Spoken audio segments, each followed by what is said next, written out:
Hello everyone. हम BSc fifth sem का organic chemistry में अमीनो एसिड पढ़ने जा रहे हैं।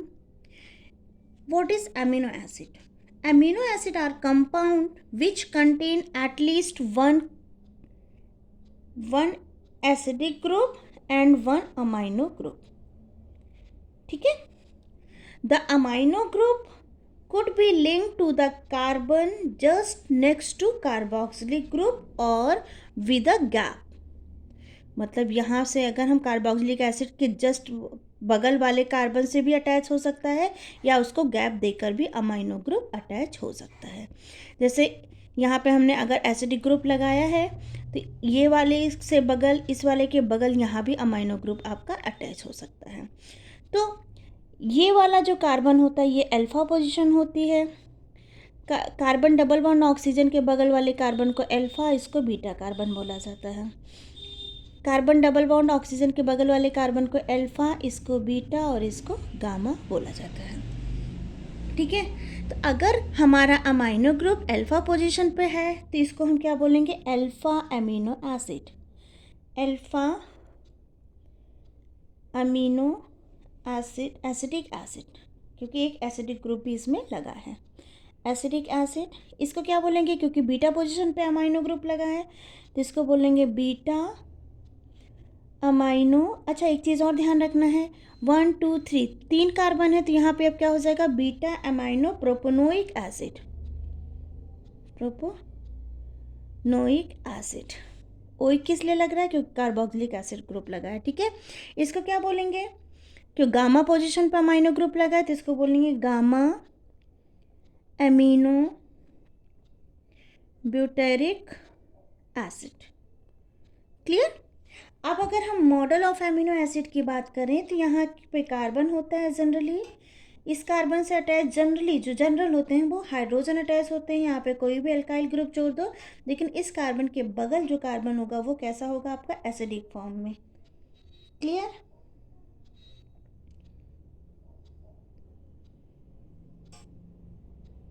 और यहाँ पे जो जुड़ेगा वो क्या हो जाएगा? आपका अमाइनो ग्रुप। इसको बोलेंगे model of amino acid. Amino acid. ठीक है। अब जो आपका अल्फा एमिनो एसिड होता है इसी की सबसे ज़्यादा इम्पॉर्टेंस होती है, क्योंकि ये इसी का स्मॉलेस्ट यूनिट प्रोटीन फॉर्मेशन में काम आता है। बीटा और गामा एमिनो एसिड हमारे लिए उतने इम्पॉर्टेंट नहीं होते जितना हमारे लिए अल्फा एमिनो एसिड होता है, बिकॉज ये क्या होता है? बिल्डिंग अब ऑफ प्रोटीन मॉलिक्यूल, ये प्रोटीन मॉलिक्यूल को बनाता है। The simplest alpha amino acid is क्या हो जाएगा? Amino acidic acid. ठीक है। इसको हम क्या बोलते हैं? ग्लाइसिन भी बोलते हैं। इस अल्फा एमिनो एसिडिक को हम ग्लाइसिन भी बोलते हैं और ये सिंपलेस्ट फॉर्म होता है किसका? एमिनो एसिड का। In general amino acid can be represent are, अभी आपको बताया है, कार्बन के साथ एक एल्काइल ग्रुप, एक हाइड्रोजन, एक COOH ग्रुप, अभी मॉडल में आपको बताया था, और एक NH2 ग्रुप होता है। अब आता है dipolar nature of amino acid. Next topic है आपका डाइपोलर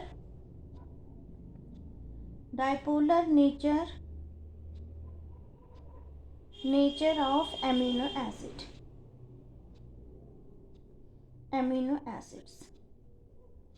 क्लियर बेटा? अब डाइपोलर नेचर कैसे होता है? देखो, अगर एमिनो एसिड की बात करें तो ये एसिड है तो ये क्या करेगा? H+ को लूज करता है और ये H+ को गेन करने की टेंडेंसी रखता है। तो डाइपोलर में क्या होता है? हम जब ये H+ लूज करेगा तो इसके पास कौन सा चार्ज आएगा? COO-, और जब ये H+ को गेन करेगा तो इसके पास NH3+ चार्ज आएगा। ठीक है।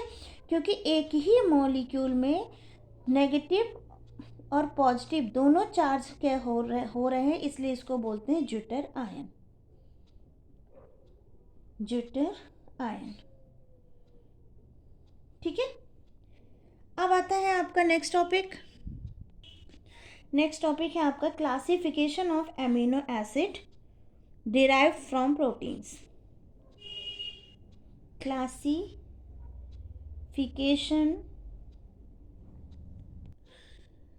Classification of amino acid derived from proteins. ठीक है, तो इसका पहला जो क्लासिफिकेशन है वो है आपका एसेंशियल और नॉन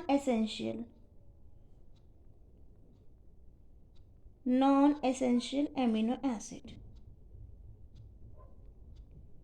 ठीक है, दूसरा क्लासिफिकेशन होता है इसका बेसिक एज न्यूट्रल,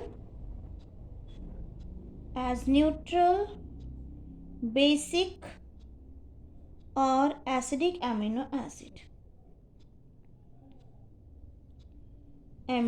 एसिड। समझते हैं इसको। अब एमिनो एसिड का अगर हम क्लासिफिकेशन करें तो पहला क्लासिफिकेशन हमें बोला एसेंशियल और नॉन एसेंशियल। देखो, कुछ प्रोटीन्स बॉडी में हमारे बनते हैं तो उन्हें हमें बाहर से लेने की ज़रूरत नहीं होती है। तो ऐसे प्रोटीन्स जिनको हम बाहर से इंटेक नहीं करते उनको बोलते हैं नॉन एसेंशियल एमिनो एसिड, और जिन्हें हमें लेना पड़ता है बाहर से अपनी डाइट में उनको बोलते हैं एसेंशियल एमिनो एसिड। अब आता है न्यूट्रल, बेसिक और एसिडिक एमिनो एसिड। तो neutral amino acid having one amino group and one acidic group. ये कैसे होते हैं? आपके न्यूट्रल एमिनो एसिड होते हैं। जैसे आपका ये वन अमाइनो ग्रुप है, वन एसिडिक ग्रुप है, ये न्यूट्रल नहीं होगा। वैसे ये भी एक ही पॉजिटिव है, एक ही नेगेटिव है, लेकिन पॉजिटिव नेगेटिव को अगर हम इग्नोर करें तो एक एसिडिक ग्रुप है और एक बेसिक ग्रुप है। तो ये कैसे अमीनो एसिड होते हैं? Neutral amino acid. अब आता है बेसिक एमिनो एसिड क्या होते हैं? तो amino acid containing 2 amino and 1 carboxylic group. मतलब अगर हम इस R को हटा दें और यहाँ पे एक और एमिनो ग्रुप लगा दें तो ये हमारा क्या हो जाएगा? अब यहाँ पे बेस की क्वांटिटी ज़्यादा हो रही तो इसको बोलेंगे बेसिक एमिनो एसिड। और आता है अब आपका acidic amino acid. Acidic amino acid having 1 amino group and, क्योंकि एसिडिक की बात हो रही तो 2 carboxylic group are called acidic amino acid. ठीक है, क्लियर? अब नेक्स्ट टॉपिक है isoelectric point. Isoelectric point. ठीक है, अब आइसो इलेक्ट्रिक पॉइंट हम पढ़ रहे हैं तो इसके पहले हम पढ़ते हैं थोड़ा सा क्या ड्यूटेराइन के बारे में बात करते हैं। क्लियर? ड्यूटेराइन हमने आपको बताया था एक ही मॉलिक्यूल में पॉजिटिव और नेगेटिव दोनों चार्ज हों। ठीक है, तो एमिनो एसिड सॉल्यूशन में डिपेंडिंग अपॉन कंडीशन 3 फॉर्म में एग्जिस्ट करता है। किसी भी सॉल्यूशन में एमिनो एसिड वो सॉल्यूशन किस कंडीशन में है? 3 फॉर्म में एग्जिस्ट करता है। पहला फॉर्म, जैसे मान लो ये कोई एक कंपाउंड है, यहाँ पे R ग्रुप लगा है, यहाँ पे H है, यहाँ पे हमने अमोनियम ग्रुप लगा दिया है, अमोनियम नहीं है, सॉरी, NH4 होता है अमोनियम, और यहाँ पे एक एसिडिक ग्रुप लगा दिया, यहाँ पे एक बेसिक ग्रुप लगा दिया। इसको हम बोलते हैं acidic form of amino acid. क्या बोलेंगे इसको? Acidic form of amino acid.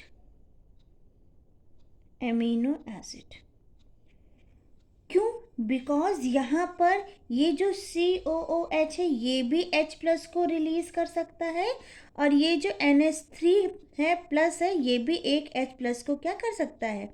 Release कर सकता है। तो जो H+ को आसानी से रिलीज कर देते हैं वो क्या होते हैं? एसिडिक।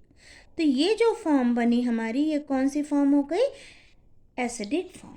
ठीक है, अब दूसरे कंडीशन की बात करते हैं। 3 फॉर्म में एग्जिस्ट करता है मैंने बोला है।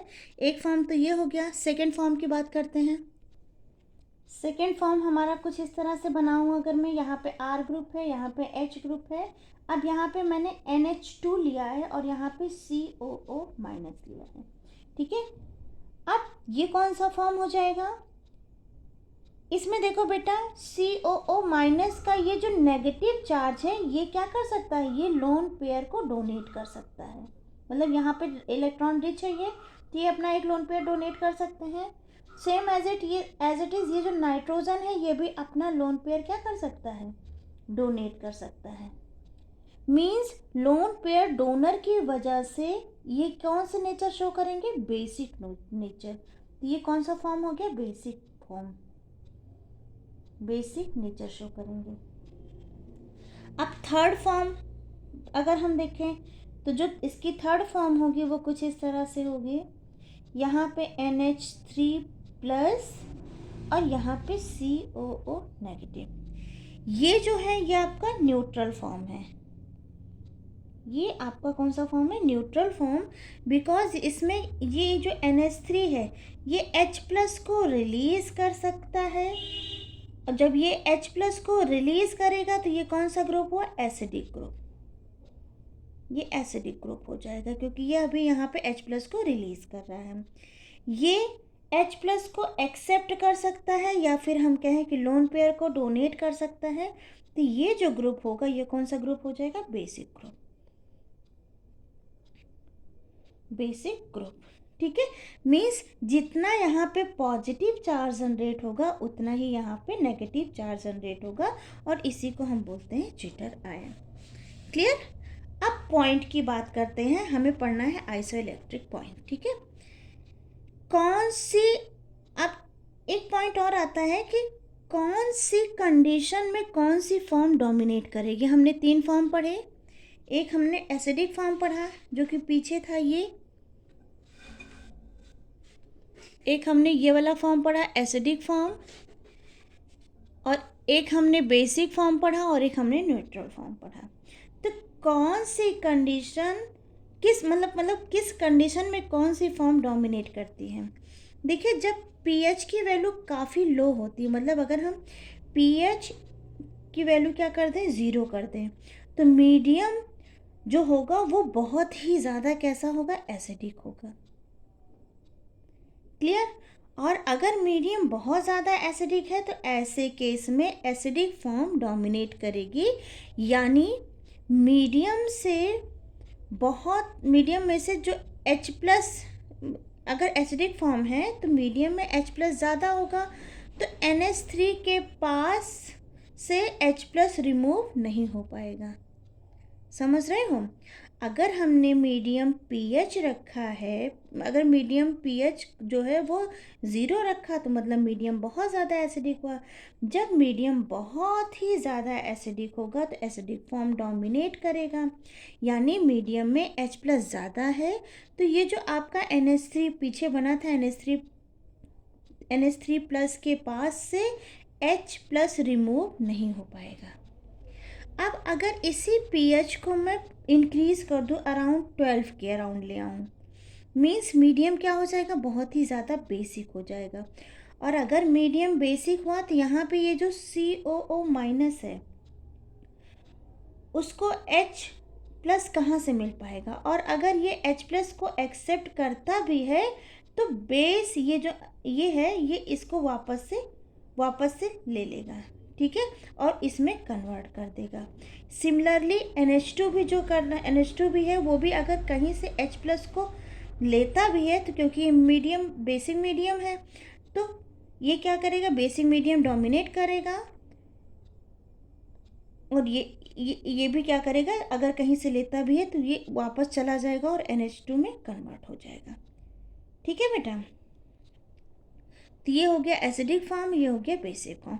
अब मान लो हमने जो pH लिया है वो अप्रॉक्सीमेटली 7 के लिया है। ठीक है, ऐसे केस में जो आपका COO माइनस है ये H प्लस को क्या कर सकता है, लूज़ भी कर सकता है। ये जो COO माइनस है ये H प्लस को लूज़ भी कर सकता है, और ये जो NH3 है ये H प्लस को एक्सेप्ट भी कर सकता है। यानी ये दोनों बिहेवियर यहाँ पे शो हो सकते हैं, और इसी वजह से ये एम्फोटेरिक बिहेवियर शो करते हैं। ठीक है, यहाँ हमने जो pH लिया, जैसे pH 0 लिया एसिडिक के लिए, pH 12 ले लिया अराउंड हमने बेसिक के लिए, और pH 7 ले लिया हमने न्यूट्रल के लिए। तो ये कोई स्टैंडर्ड वैल्यू नहीं है।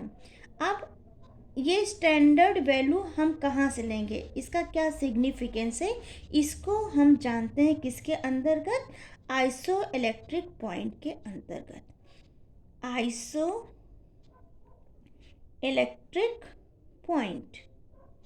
ठीक है, इसको हम डिनोट करते हैं PI से। क्लियर बेटा, जैसे हम इसको PH लिखते हैं वैसे इसको हम क्या लिखते हैं, PI। आइसो का मतलब होता है सेम और पॉइंट इलेक्ट्रिक का मतलब होता है चार्ज, सेम चार्ज।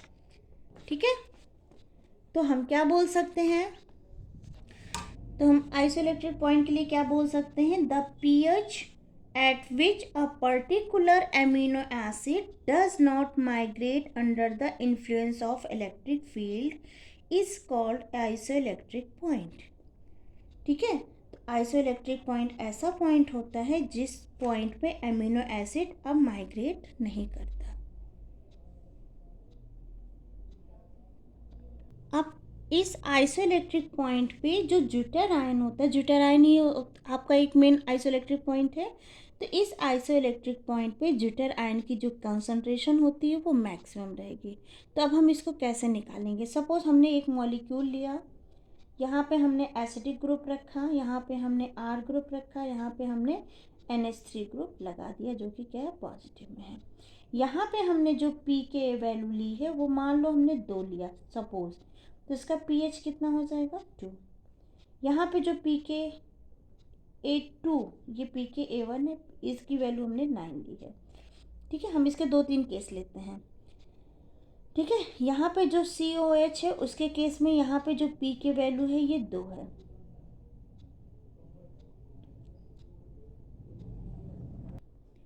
अब अगर इसका हमने P के वैल्यू 2 लिया है, ठीक है, उस केस में यहाँ ये जो 2 होगा ये कैसा होगा, ये न्यूट्रल होगा। मीन्स यहाँ पे ये जो P के वैल्यू है ये 2 फॉर्म में इक्वली एग्जिस्ट करेगा।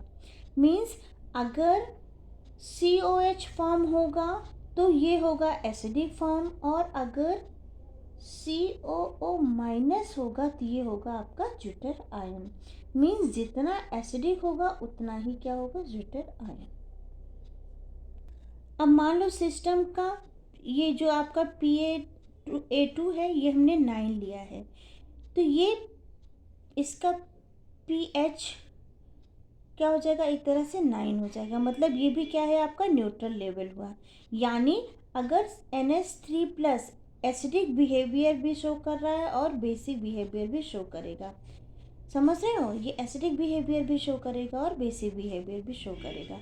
अगर एसिडिक है तो ये NH2 में कन्वर्ट हो जाएगा। अगर आपका ये NH3 plus acidic behaviour show कर रहा है तो ये किस में कन्वर्ट हो जाएगा, NH2 में कन्वर्ट हो जाएगा। और अगर ये बेसिक बिहेवियर शो कर रहा है तो किस में कन्वर्ट हो जाएगा, NH3 में कन्वर्ट हो जाएगा। यानी हम यहाँ से बोल सकते हैं कि इसमें भी 2 बिहेवियर है, 50% इसमें एसिडिक कैरेक्टर है और 50% इसमें क्या है, बेसिक ये कैरेक्टर, या फिर हम इसको बोल सकते हैं ज्यूटर आयन। ठीक है, अब मान लो 2 से धीरे धीरे हमने pH की वैल्यू बढ़ाना शुरू किया, ये हो गया आपका कितना, 5, 6, 7। तो धीरे धीरे एक लिमिट आएगी जब ज्यूटर आयन की वैल्यू ज़्यादा हो जाएगी और वो कहीं मिड में लाई करेगी। सपोज यहाँ पे हमने pH जो लिया है वो 7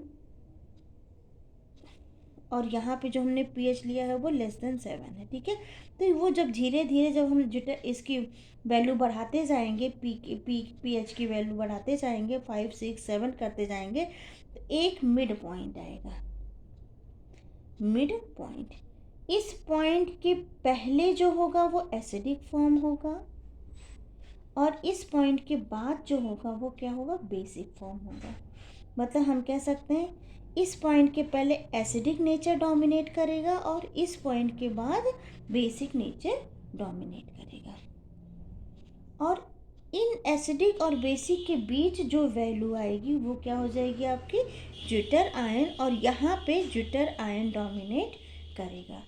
तो अगर हम इससे अगर हमें इसका आइसोइलेक्ट्रिक पॉइंट निकालना हो तो आइसोइलेक्ट्रिक पॉइंट निकालने का फॉर्मूला होता है PI = pKa1 + pKa2 divided by 2। pKa1 हमने कितना लिया था, 2 एसिडिक के लिए, और pKa2 कितना लिया है, 9 डिवाइडेड बाई 2। तो इसका आइसोइलेक्ट्रिक पॉइंट कितना आ जाएगा, 5.2। तो इस तरह से हम किसी भी मॉलिक्यूल्स का आइसोइलेक्ट्रिक पॉइंट निकाल सकते हैं। आई होप आपको ये लेक्चर समझ में आया होगा। Thank you.